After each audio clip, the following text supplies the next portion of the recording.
네, 성장과 분별이라고 하는 제목으로 함께 하나님의 말씀에 은혜를 나누어 보려고 합니다. 여러분, 우리가 이 땅을 살아가면서 바꾸기 굉장히 어려운 것들이 참 많이 있죠. 그런데 그 어려운 것들 가운데 정말로 바꿀 수 없고 바꿀 수 없진 않지만 정말로 바꾸기 힘들고 어려운 게 무엇일까요? 저는 그것이 바로 사람의 마음이라고 생각합니다. 사실 어떤 외형적인 것들은 쉽게 바꿀 수 있습니다. 쉽게라고 하기는 좀 그렇지만 그래도 조금 힘을 쓰고 노력하면 바꿀 수 있습니다. 전에 TV에 보다 보니까 어떤 한 여자 청년이 나온 적이 있어요. 뭐 때문에 나왔냐면 온 집의 벽면을 명품백으로 도배를 해버렸습니다. 근데 그 여자 청년이 잘 사는 청년이었냐? 아니요, 그렇지 않았습니다. 시골에서 올라와서 서울에서 지하에서 월세방을 얻어서 사는 청년이었어요. 그러니까 참 신기하죠. 그런 청년이 어떻게 그렇게 많은 명품백을 모을 수 있었을까? 그래서 제작진이 질문을 던졌어요. 어떻게 이렇게 많은 명품백을 모을 수 있었나요? 라고 질문했더니 그 여자 청년이 뭐라고 이야기하냐면 쉬지 않고 자기는 알바를 한답니다. 그리고 그렇게 알바를 하고 난 돈을 모아서 월세를 내고 정말로 내가 먹고 싶은 건 먹지 않고 정말 끼니 배고프지 않을 만큼만 먹고 돈을 모으면 한 3개월, 4개월 정도가 되면 명품백 하나를 살 수 있는 재정이 된대요. 그렇게 해서 모은 게 수십 개를 이 벽면에 도배를 했던 것들을 보게 되었습니다. 뭐 물론 알바를 하고 먹고 싶은 건 먹지 않고 참는 것 쉽지 않겠죠. 그럼에도 불구하고 내가 조금 노력하고 참아내면 그것들을 해나갈 수 있다라고 하는 겁니다. 명품으로 내 몸을 치장할 수 있게 된다라고 하는 거예요. 뭐 외모도 마찬가지 아니겠습니까? 조금 마음 쓰고 시간 들이고 열심히 화장법을 배우고 이렇게 하면 사실 더 나은 외모를 가질 수 있어요. 제가 전에 사역했던 사역지에서 어떤 이제 제가 서울에 올라와서 저희 집을 찾아오신 한 사모님이 저에게 그런 이야기 하시더라고요. 목사님 서울 사람 같아요. 서울 사람이 도대체 뭔지 잘 모르겠지만 아무튼 그렇게 이야기하면서 저한테 세련돼졌다는 거예요. 도대체 과거에는 어땠다는 이야기인지 모르겠지만 아무튼 조금 그래도 자기를 꾸밀 수 있는 사람과 함께 시간을 보내다 보면 또 자기를 꾸밀 수 있는 상황이 됩니다. 그러니까 이처럼 우리의 모든 것들, 외형적인 것들은 조금 시간을 투자하고 시간이 걸리긴 하겠지만 마음을 쓰고 돈을 투자하면 바꿀 수 있는 것들이 외형적인 것들인 것 같아요. 그런데 아무리 시간을 투자하고 마음을 써도 잘 바뀌지 않는 게 있는데 그게 바로 사람의 마음이라는 겁니다. 그러니까 사람의 내면은 사실 쉽게 바꿀 수 없습니다. 바뀌어지지 않습니다. 통제하기가 어렵습니다. 여러분 한번 생각해 보십시오. 내가 기뻐하고 싶다고 해서 기뻐지나요? 내가 감사하고 싶다고 해서 감사가 그냥 생겨지나요? 내가 정말로 행복하고 싶다고 해서 우리의 삶이 갑자기 행복해지더냐라고 하는 거예요. 반대로 내가 누군가에 대하여 분노하고 싶은 마음이 없다고 한다고 한들 이 분노의 마음이 갑자기 사라지든가요? 내가 슬퍼하고 싶지 않다고 해서 슬픔이 내 삶 가운데서 사라지더냐라고 하는 거예요. 반대로 내가 정말로 울고 싶은데 울고 싶다고 해서 내 마음 가운데 내 삶 속에서 갑자기 막 눈물이 나고 슬퍼지는 삶이 되냐라고 하는 거예요. 그렇지 않습니다. 전에 어떤 목사님의 간증을 들어보니까 그 목사님이 그 얘기 하시더라고요. 목회자의 아들로 태어났대요. 근데 수련회만 가면 계속 옆에서 막 우는 누나들 막 동생들이 있더라는 거예요. 근데 자기는 아무리 울려고 해도 눈물이 안 나더래요. 그래서 누나는 어떻게 울어? 하루는 물어봤대요. 그랬더니 그 누나가 뭐라고 대답했냐면 예수님을 생각하면 눈물이 나 이렇게 얘기했는데 예수님을 아무리 생각해도 눈물이 안 나고 아프겠다는 생각만 들더랍니다. 그래서 결국은 그날 집회에서 눈물을 못 흘리고 그냥 집회를 끝났다. 내가 그렇게 울고 싶었는데 눈물이 안 나더라 라고 하는 간증을 들어본 적이 있습니다. 그러니까 이처럼 우리의 마음이라고 하는 것은 사실 통제하기가 쉽지 않습니다. 어렵습니다. 내가 내 마음이지만 내 마음대로 할 수 없는 것이 우리의 마음이고 우리의 생각입니다. 그래서 여러분들에게 부탁드리고 여러분 자신에게 또 부탁드리지만 여러분들의 마음에 관한 부분들에 있어서는 여러분 쉽게 낙담하지 마십시오.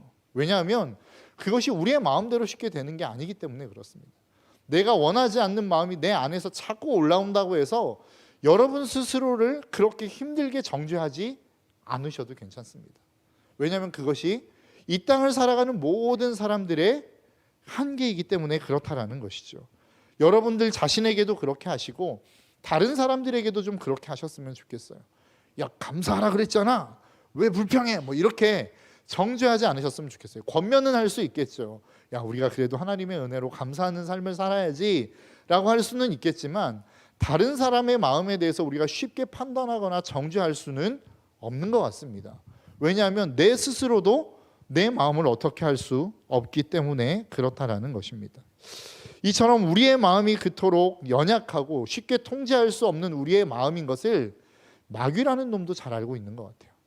그래서 마귀가 우리를 공격할 때에 가장 타켓으로 잡고 공격하는 부분이 어디입니까? 바로 우리의 마음입니다. 그래서 우리의 생각을 마귀는 공격한다라는 거예요. 내가 아무리 큰 은혜를 받았다 할지라도 사실 우리의 마음에 상한 감정이 한번 생기기 시작하면 우리가 받은 은혜는 한순간에 날려먹지 않습니까? 그게 우리의 모습이라는 거예요. 왜요?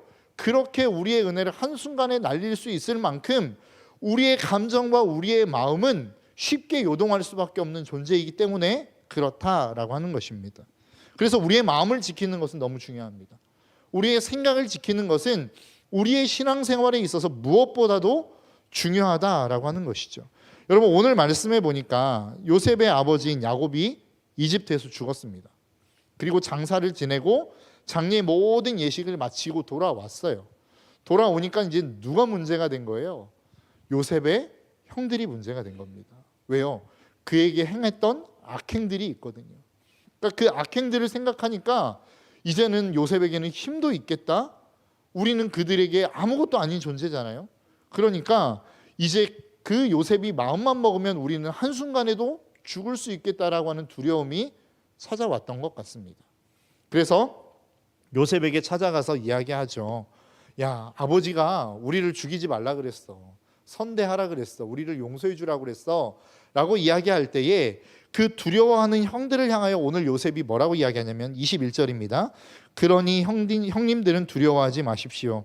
내가 형님들을 모시고 형님들의 자식들을 돌보겠습니다. 이렇게 요셉은 그들을 간곡한 말로 위로하였다라고 이야기합니다.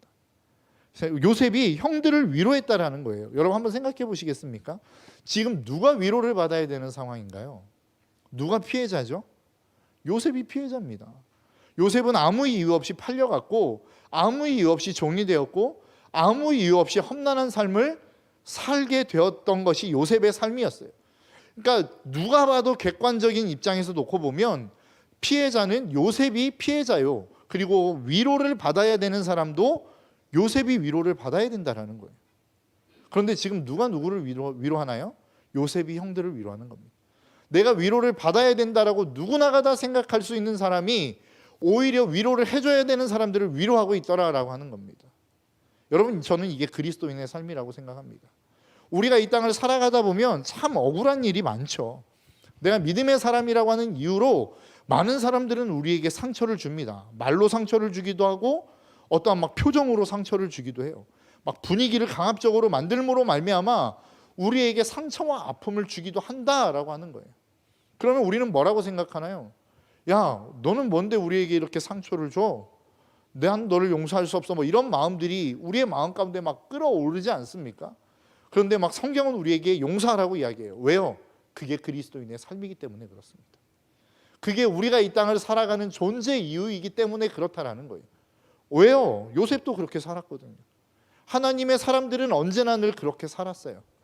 자기는 피해자였어요. 언제나 늘 어려움을 겪었고 다른 사람으로부터 상처를 받는 사람이었단 말이에요. 그런데 그 사람들은 언제나 늘 상처를 주었던 사람들을 위로했고 상처 주었던 사람들을 배려했고 상처 줬던 사람들을 사랑했던 사람들이 그리스도인이었다는 거예요. 모세를 한번 생각해 보시겠습니까? 모세가 뭐 하나님의 명령을 따라 이스라엘 백성들을 출애굽시켰죠. 그게 자신의 뜻이 아니었단 말이에요. 자기가 원했던 게 아니었단 말이에요. 그런데 언제나 늘 문제가 생기면 이스라엘 백성들은 어떻게 했어요?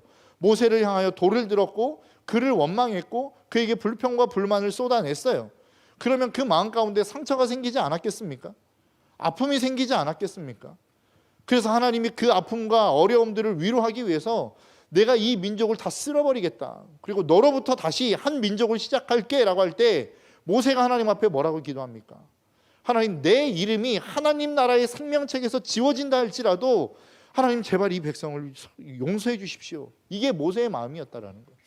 그리스도인이 그러한 사람들이라는 거예요. 아무리 세상이 우리를 향하여 상처를 주고 아무리 세상이 우리를 향하여 공격한다 할지라도 누가 봐도 내가 위로받아야 되는 사람이고 누가 봐도 내가 하나님 앞에 다른 사람들 앞에서 많은 사람들의 상처요 아픔을 치유받아야 되는 사람임에도 불구하고 다른 사람을 치유할 수 있는 여유로운 사람, 다른 사람들을 회복시킬 수 있는 축복의 사람, 이게 그리스도인이란 말이에요. 저와 여러분들이 그러한 삶을 살아갈 수 있는 축복의 삶을 살아가시기를 주님의 이름으로 축복합니다. 여러분, 이 삶이 우리의 인생 가운데 계속 되어지면 어떤 일들이 일어나느냐? 결국은 그 사람이 우리 앞에 나와 우리의 삶을 인정하는 삶이 되어집니다. 저희 아내가 자기 얘기 자꾸 하지 말라고 했는데 한 번만 더 하겠습니다. 지난번에도 말씀드린 것처럼 신혼 초에 저희는 굉장히 많이 싸웠거든요. 근데 싸움을 하면 누가 더 많이 잘못을 할까요? 네? 네, 감사합니다. 네, 사실은 그렇습니다. 제가 더 많이 잘못해서 싸우는 경우들이 참 많이 있었어요. 근데 저희 아내가 억울해했던 게 뭐냐면 사람들이 저를 굉장히 선하게 봐주더라고요. 그래서 늘 싸움을 하면 뭐 다른 사람의 문제일 것이다라고 생각하는 경우가 참 많았는데, 네, 사실은 제 문제인 경우가 참 많았어요. 근데 저는 싸우면 이야기를 안 합니다. 말을 안 하고 그냥 방에 들어가 버려요. 그리고 그냥 가만히 있습니다. 답답 막 가슴을 막 고답이죠. 네. 그런데 항상 저에게 먼저 찾아와서 이야기를 걸어주고 제 마음을 풀어줬던 게 저희 아내였어요. 그러니까 저희 청년들에게도 가끔 이야기할 때에 정말로 우리가 이러한 좋은 관계를 유지할 수 있었던 것은 우리 아내 때문이다라는 얘기를 제가 하거든요. 그거는 거짓말이 아니라 진짜입니다. 그래서 요즘은 제가 참 잘하려고 노력해요. 뭐 본인은 만족하는지 어떤지는 잘 모르겠어요. 그러나 아무튼 제 마음이 그렇다는 겁니다. 이처럼 정말로 본인이 사람이라면 여러분들이 정말로 다른 사람의 잘못과 어려움, 분명히 저 사람이 잘못한 게 맞는데도 불구하고 내가 그 사람에 대해서 사랑해주고 배려해주고 품어주는 삶을 여러분들이 산다면 그 사람들은 여러분들을 인정할 거란 말이죠. 이러한 삶을 사시는 저와 여러분들이 되시기를 주님의 이름으로 축복합니다. 그런데 이게 잘 안 돼요. 어려워요. 그럼 어떻게 도대체 이러한 삶을 살 수 있느냐라고 하는 겁니다. 어떻게 이렇게 우리는 다른 사람들을 위로할 수 있고 배려할 수 있느냐라고 하는 거예요. 여러분, 사람들이 위로할 때 그 위로의 도구를 뭐를 통해서 위로하나요? 보통은 말이라고 하는 것을 통해서 위로합니다. 오늘 본문도 마찬가지 아닙니까? 요셉이 그들에게 말하였다. 두려워하지 마십시오. 내가 하나님을 대신하기라도 하겠습니까? 위로를 뭘로 한다고요? 말로 하는 거예요. 그러니까 많은 사람들에 대해서 내가 저 사람을 정말로 위로하고 싶다라고 했을 때는 어떻게 하면 돼요? 위로의 말을 건네면 되는 거예요. 배려의 말을 건네면 되는 거라고요. 축복의 말을 건네면 되는 거예요. 그렇게 살아가는 우리의 삶을 통해서 누군가는 위로를 받고 누군가는 회복이 되고 누군가는 치유되어지는 삶을 살아가게 되어지더라라고 하는 겁니다. 그런데 여러분, 성경은 뭐라고 이야기하는 줄 아십니까? 이러한 말이 결국은 어디서 나온다라고 이야기하냐면 마음에서 나온다고 이야기합니다. 마태복음 15장 18절입니다. 그러나 입에서 나오는 것들은 마음에서 나오는데 라고 이야기합니다. 그러니까 내가 아무리 좋은 이야기를 하고 싶어도 좋은 이야기가 안 나오는 이유가 무엇인 줄 아십니까? 마음이 안 좋기 때문이에요. 마음이 좋지 않기 때문에 좋은 이야기가 안 나가는 거라고요. 난 정말로 저 사람에게 좋은 말 하고 싶은데 생각과 다르게 막 입이 툭 튀어나오는 말들이, 별로 좋지 않은 말들이 나오고 있다면 감정이 안 좋은 거예요. 마음이 안 좋은 거예요. 그 사람에 대한 마음이 좋지 않기 때문에 좋지 않은 말이 튀어나오는 거라고요. 그래서 우리가 이 땅 가운데 살아갈 때에 정말로 중요한 게 무엇이냐면 마음을 다잡는 겁니다. 내 생각을 다잡는 거예요. 아까 서두에 여러분들에게 말씀드리지 않았습니까? 우리의 마음을 다스리기가 어렵고 마음을 통제하기가 어렵기 때문에 마귀는 우리의 마음을 공격한단 말이에요. 그래서 요한복음 13장 2절에 보니까 이렇게 이야기해요. 저녁을 먹을 때에 악마가 이미 시몬 가룟 가룟의 아들 유다의 마음속에 예수를 팔아 넘길 생각을 불어넣었다라고 이야기해요. 단순하게 이 사건이 언제 일어난 거냐면 막달라 마리아라고 하는 한 여인이 예수님 앞에 자신의 향유값을 부어요. 300데나리온이나 되는. 그것을 본 유다가 뭐라고 이야기하냐면, 야, 도대체 이거 팔아서 가난한 사람들에게 주면 훨씬 더 많이 구제할 수 있을 텐데 왜 이런 일을 했어?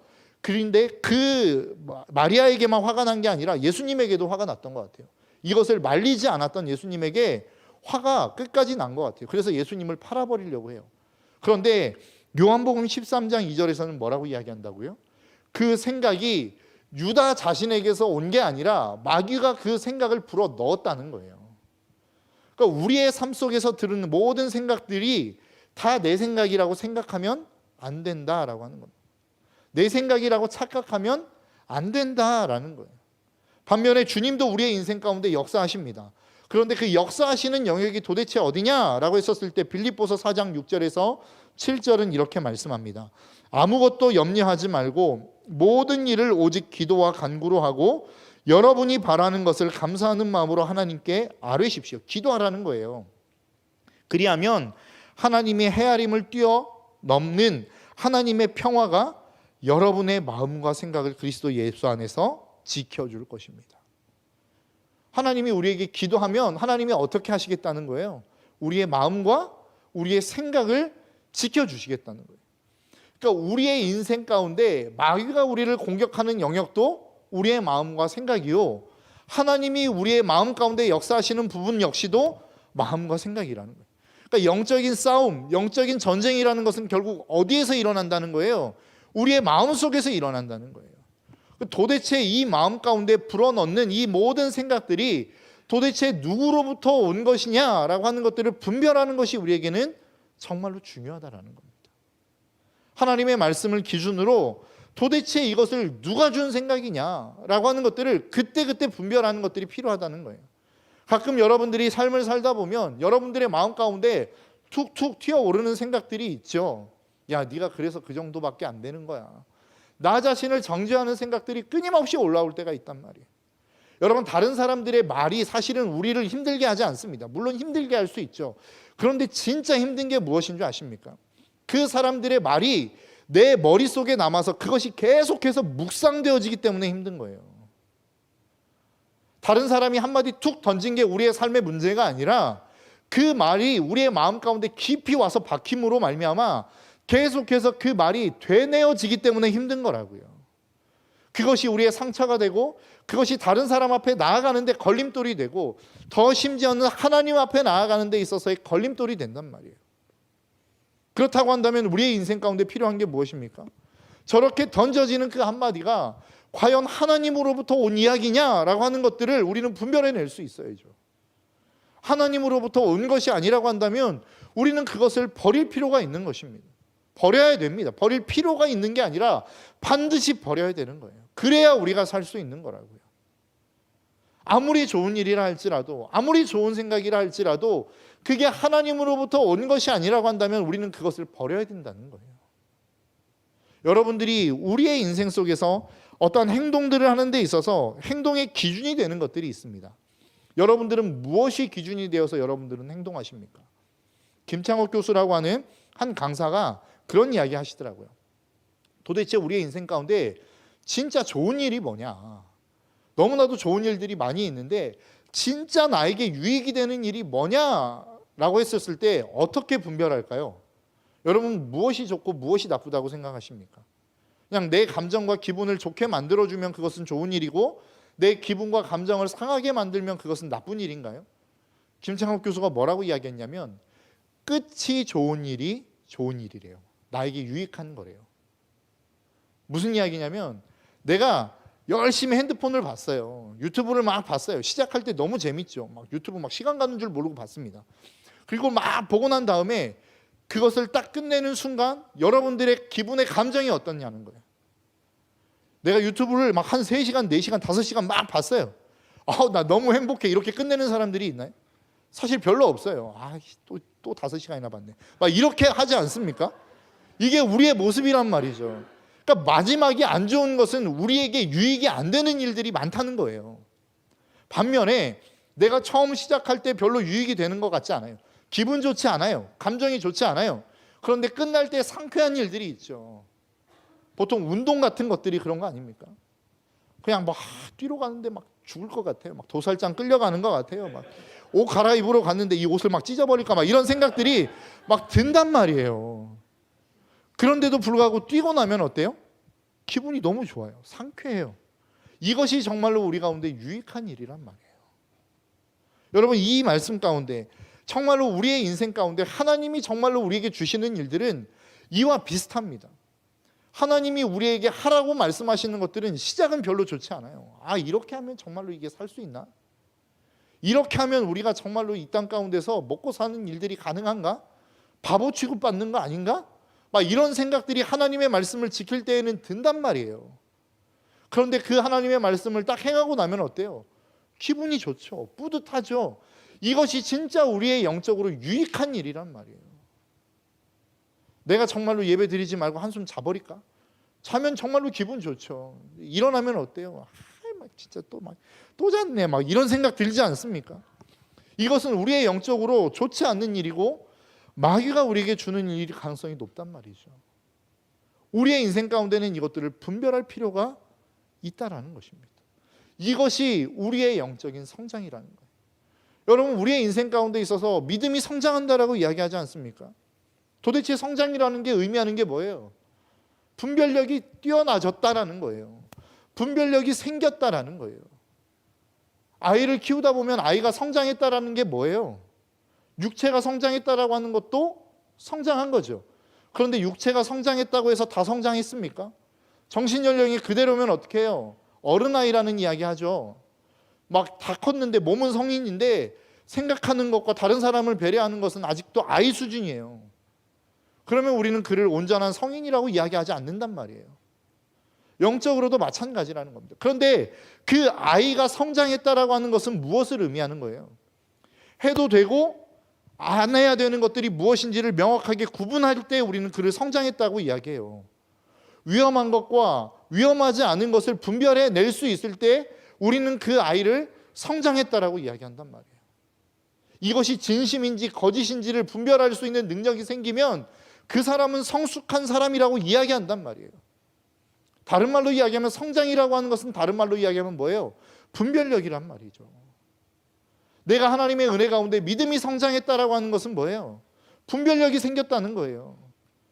해도 되는 것, 하지 말아야 될 것이 무엇인지가 명확해졌다는 거예요. 나에게 유익한 것과 유익하지 않은 것이 무엇인지가 명확해졌다라는 거예요. 이것이 정말로 하나님이 기뻐하시는 일이냐 아니냐가 분별이 된다라는 것을 의미하는 거라고요. 우리의 믿음의 성장, 영적인 성장은 그런 의미입니다. 오늘 본문에 있어서의 요셉도 마찬가지예요. 요셉이 지금 하는 이야기가 뭐예요? 여러분, 정말로 그 수십 년 동안 지내오면서 요셉의 마음 가운데 분노가 없었을까요? 아까도 여러분들에게 말씀드렸던 것처럼 분노라고 하는 것은 내 안에 한번 들어와서 자리 잡기 시작하면 이 분노가 커졌으면 커졌지 자연적으로 줄어들지 않습니다. 계속해서 이 분노되어지는 생각들을 묵상하면 묵상할수록 분노의 마음은 커지게 돼 있다고요. 미움도 마찬가지고 우리의 마음 가운데 있는 모든 악한 생각들은 다 그렇습니다. 생각하면 생각할수록 커지게 돼 있어요. 그런데 요셉은 어땠어요? 그 마음이 커지지 않았단 말이죠. 오히려 그 마음이 완전히 사라져 버렸어요. 눈 녹듯이 없어져 버렸어요. 어떻게 이게 가능할까요? 이게 가능한 일인가요? 불가능한 일이에요. 사실 우리가 생각할 때에는 불가능한 일이란 말이에요.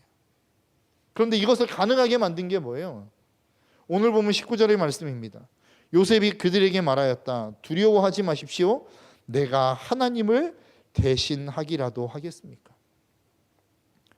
요셉의 이야기가 뭡니까? 당신들 걱정하지 말라는 거예요. 당신들이 나를 보냈지만 이 모든 계획은 하나님이 하셨다는 겁니다. 이것을 깨달은 거라고요. 우리의 인생 속에 분노가 사라질 수 있는 것 사실 다른 방법 없어요. 미움이 사라질 수 있는 것 다른 방법 없다고요. 그것은 이 모든 것들을 허락하신 분이 하나님이시라고 하는 사실을 깨닫는 순간 우리는 그것을 벗어날 수 있는 거예요. 우리의 힘과 우리의 능력으로는 벗어날 수 없어요. 우리가 그것을 벗어날 수 있었다면 예수 그리스도가 이 땅 가운데 오시지 않았겠죠. 여러분, 우리가 이것들을 벗어날 수 있는 단 하나의 방법이 있다면 그것은 예수 그리스도를 내 삶의 주인으로 모셔드리는 방법밖에 없습니다. 예수 그리스도가 내 안에 주인인 때 비로소 세상은 나에게 다른 악한 마음들을 집어넣을 수 없어요. 그것들을 묵상하게 만들 수 없다고요. 그런데 우리가 좌절하는 이유가 뭐예요? 안 돼요. 잘 안 된단 말이에요. 왜 안 될까요? 되어가고 있는데 조급하기 때문에 그렇습니다. 하나님이 우리의 인생 가운데 역사하고 계시는데 우리는 너무 조급해요. 이게 그냥 은혜 한 방으로 한순간에 해결되기를 원해요. 그런데 그런 일들이 가능할까요? 물론 그 은혜 받는 순간에는 가능하겠죠. 근데 여러분 다 경험해 보셨잖아요. 그 사람, 내가 은혜 받고 그 사람 앞에 서는 순간 은혜는 사라지고 미움이 올라옵니다. 이 일들은 우리의 삶 속에서 계속해서 반복되어지는 일들이에요. 그러니까 우리는 뭐라고 생각해요? 나는 안 되나 보다 라고 생각한단 말이에요. 그러나 이것이 계속해지는 그 과정 속에서 결국은 하나님이 일하시는 그 과정 속에 깨달아지는 그 깨달음이 있을 때 비로소 이것들을 가능하게 만든다는 거예요. 우리의 인생이, 우리의 신앙생활에 있어서의 최고의 적이 무엇인 줄 아십니까? 저는 조급함이라고 생각합니다. 조급함이 해결되어지지 않는 이상 우리는 언제나 늘 좌절할 수밖에 없어요. 근심할 수밖에 없어요. 왜요? 우리가 그렇게 한순간에 변하는 사람들이 아니거든요. 성경의 인물들을 보십시오. 여러분, 성경의 인물들이 그렇게 쉽게 변화되지 않아요. 여러분, 모세를 하나님이 부르시기까지 몇 년 걸렸어요? 공식적으로는 80년, 어릴 때부터 보면 80년, 이렇게 좀 그가 자라서 인지할 수 있었다라고 했었을 때부터 보면 한 40년 정도가 걸렸어요. 여러분, 그 대단하다라고 하는 모세라고 하는 사람도 40년 걸렸단 말이에요. 여러분, 우리의 인생이 그렇게 한순간에 변하는 게 아니에요. 내 인생 가운데 어려움이 있어요. 아픔이 있어요. 고난이 있어요. 매 순간순간 그때마다 하나님 앞에 부르짖는 그 부르짖음의 자리로 나아가면 아무것도 변하는 것 같지 않고 회복되어지는 것 같지 않은데 하나님이 일하시더라라고 하는 거예요. 그때 깨닫는 것들을 통해서 어느 순간인가 보면 내가 성장해 있는 나를 발견하게 되어지더라라고 하는 거예요. 그런데 이것을 참지 못하고 내가 포기해버리면 그것은 거기에서 끝나는 거예요. 그래서 성령의 열매 중에 하나가 뭐예요? 인내입니다. 인내. 성령이 우리에게 오시면 인내하게 만드는 거라고요. 참게 만드는 거라고요. 견디게 만드는 거라고요. 여러분, 모든 것이 다 보이고 모든 것이 명확한데 인내할 필요가 뭐가 있어요? 믿음의 사람의 길은 명확하지 않아요. 때로는 흐릿해요. 때로는 아예 불가능한 것처럼 보일 때가 더 많아요. 그럼에도 불구하고 인내하며 그 길을 가다 보면 하나님이 그 역사, 나의 인생에 있어서의 변화, 그토록 변하지 않을 것 같았던 내 마음들을 하나님이 변화시키시더라는 거예요. 그게 하나님의 일하시는 방법입니다. 그리고 그 변화를 통해서 나의 인생 가운데는 분별력이 생기는 거예요. 야, 견디니까 하나님이 하시더라. 버티니까 하나님이 하시더라. 야, 내가 경험해 봤는데 이거는 하나님이 원하시는 게 아니야. 내가 생각해 보니까 이것은 내가 원하기는 하는데 하나님이 별로 기뻐하시지 않을 것 같아. 이게 우리의 성장이란 말이에요. 여러분, 우리 이 땅에 있는 모든 청년들, 여기서 예배드리는 우리 모든 청년들의 삶 가운데 이러한 분별력의 성장이 있으시기를 주님의 이름으로 축복합니다. 제가 임원들에게 오늘 처음 이야기했는데 이제 2월 마지막 주 토요일이 되면 저희가 이제 제자 훈련을 시작하려고 합니다. 여러분, 제자 훈련하는 이유가 뭐예요? 왜 제자 훈련합니까? 무엇인가 막 엄청난 것들이 하나님으로부터 떨어지기 때문에 우리가 제자 훈련을 하나요? 제자 훈련의 목적은 분별력이에요. 도대체 하나님이 무엇을 가치 있다라고 말씀하시는지, 도대체 무엇을 별로 소용없는 것이라 말씀하시는지, 내가 지금까지는 세상의 모든 좋아 보이는 것, 화려한 것들이 좋다라고 이야기했는데 말씀을 통해 보니까 그게 별로 의미 없는 거예요. 가치 없는 거예요. 이것들을 분별해내는 것이 제자 훈련이라고요. 신앙생활도 마찬가지예요. 하나님이 도대체 무엇을 가치 있다라고 말씀하시고 무엇을 가치 없다라고 말씀하시는지 이것들을 끊임없이 들음으로 말미암아 분별력을 생기게 만드는 게 우리의 신앙생활이란 말이에요. 그리고 그 분별력이 생겼을 때 우리는 믿음이 성장했다라고 이야기하는 거라고요. 여러분, 저와 여러분들의 삶 가운데 이 믿음이 성장할 수 있는 저와 여러분들의 삶이 되시기를 주님의 이름으로 축복합니다. 믿음은 그냥 생기지 않아요. 그냥 가만히 있다고 해서 생기지 않아요. 때로는 우리의 일상생활 가운데 수많은 어려움들이 있고 때로는 평탄한 시간들이 있을 수 있어요. 그 시간들을 계속해서 겪고 그 시간들에서 하나님과 함께하는 시간들이 쌓이면서 생기는 거라고요. 그래서 정말로 중요한 게 뭐예요? 내가 살아가는 이 순간을 하나님과 함께하는 게 중요한 거예요. 저와 여러분들의 삶이 그러한 삶이 되시기를 주님의 이름으로 축복합니다. 여러분, 이 시간 우리가 좀 함께 찬양하며 나아갔으면 좋겠어요. 여러분, 분별력을 갖는 것이 곧 성장입니다. 우리에게 때로는 어려움이 있을 수 있고 시련이 있을 수 있고 아픔이 있을 수 있습니다. 그러나 그 시련이 오고 아픔이 오고 어려움이 올 때에 내가 하나님을 향하여 몸부림쳐도 하나님이 응답하시지 않는 것 같이 느껴질 때가 있어요. 그래도 여러분들이 계속해서 그 하나님 앞에 부르짖고 몸부림치다 보면 하나님이 여러분 가운데 분명하게 깨닫게 하시는 그때가 옵니다. 하나님이 여러분들에게 말씀하실 때가 반드시 와요.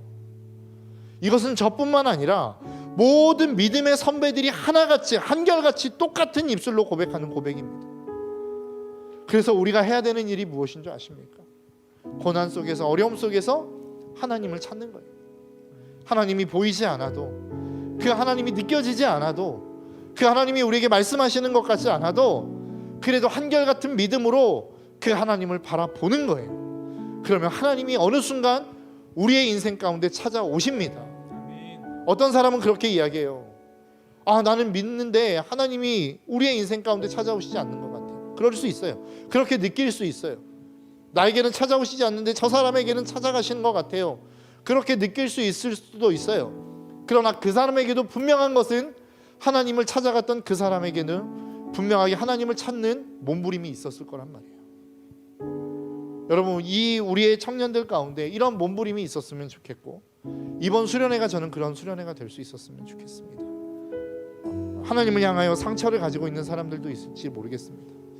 계속해서 여러분들에게 말씀드리지만 내가 계속해서 하나님을 부르는데 하나님이 나에게 응답하시지 않는 것과 같은 그 상처와 아픔을 가지고 살아가는 사람들도 분명히 있을 거예요. 그러나 포기하지 마십시오.